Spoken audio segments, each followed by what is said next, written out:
I got so much motherfucking design on right now. Break it down, bring it back, make it clap. I got 3 old thoughts, new block, wear that thing. Bitches on my line, and you know. Assalamualaikum warahmatullahi wabarakatuh. Hai teman-teman, perkenalkan nama saya Syarifah Tunisa, kelas 8H nomor absen 29 dari SMP Negeri 3 Taman. Berdirinya saya di sini, saya akan mempresentasikan tentang semangat dan komitmen perjuangan Jenderal Sudirman. Bangsa Indonesia lahir dan bangkit melalui sejarah perjuangan bangsa yang pernah dijajah oleh Belanda dan Jepang. Akibat penjajahan, bangsa Indonesia sangat menderita dan mengalami kehancuran di berbagai bidang ekonomi, politik, sosial, budaya, dan pertahanan keamanan hingga sisa-sisa kemegahan dan kejayaan Nusantara seperti Sriwijaya dan Majapahit hancur tanpa sisa. Pada abad keempat hingga ke-7 di Jawa Barat terdapat Kerajaan Tarumanegara yang dilanjutkan dengan Kerajaan Sunda sampai abad ke-16. Pada abad ke-7 hingga 14, Kerajaan Buddha Sriwijaya berkembang pesat di Sumatera dan beribu kota di Palembang. Pada puncak kejayaannya, Sriwijaya menguasai daerah sejauh Jawa Barat dan semenanjung Melayu. Kejayaan Sriwijaya dan Majapahit merupakan sejarah awal pengenalan wilayah Kepulauan Nusantara yang merupakan tanah air bangsa Indonesia. Kemudian pada masa penjajahan Belanda, sebutan Nusantara diubah pemerintah Belanda menjadi Hindia Belanda. Jenderal Sudirman ialah salah seorang pahlawan revolusi nasional Indonesia. Dalam sejarah perjuangan Republik Indonesia, ia merupakan Panglima dan Jenderal Republik Indonesia pertama dan termuda, yaitu 31 tahun. Sudirman telah menjadi seorang jenderal. Selain itu, ia juga dikenal sebagai pejuang yang gigih. Meskipun ia sedang menderita penyakit paru-paru parah, ia tetap berjuang.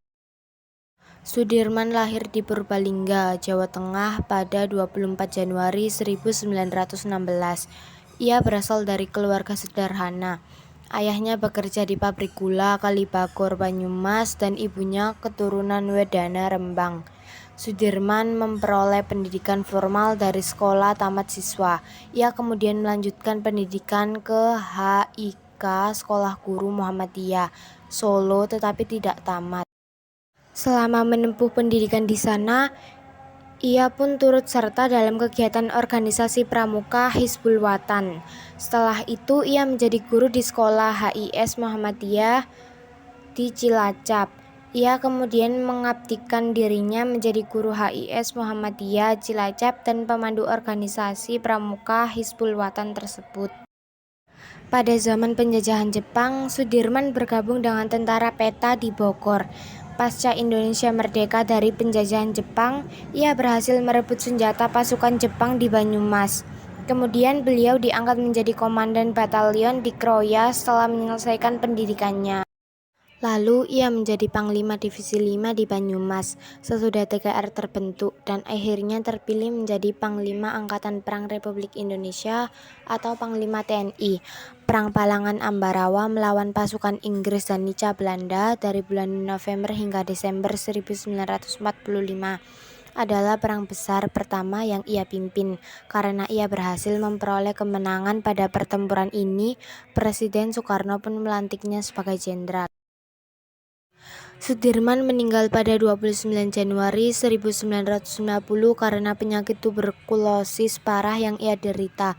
Jenazahnya dimakamkan di Taman Makam Pahlawan Kusumanegara di Semaki, Yogyakarta pada 1997. Ia dianugerahi gelar sebagai Jenderal Besar Anumerta dengan bintang 5.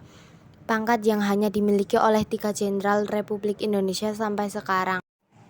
Dari kisah Jenderal Sudirman, banyak sikap yang bisa kita teladani. Salah satunya sikap cinta tanah air atau patriotisme, sikap nasionalisme atau rasa kebangsaan, sikap bertanggung jawab, sikap pantang menyerah. Banyak hal yang bisa kita lakukan dalam rangka mempertahankan kemerdekaan Indonesia. Salah satunya mengikuti upacara bendera dengan hikmat, menjaga dan memelihara persatuan dan kesatuan, selalu menaati peraturan yang ada di sekolah.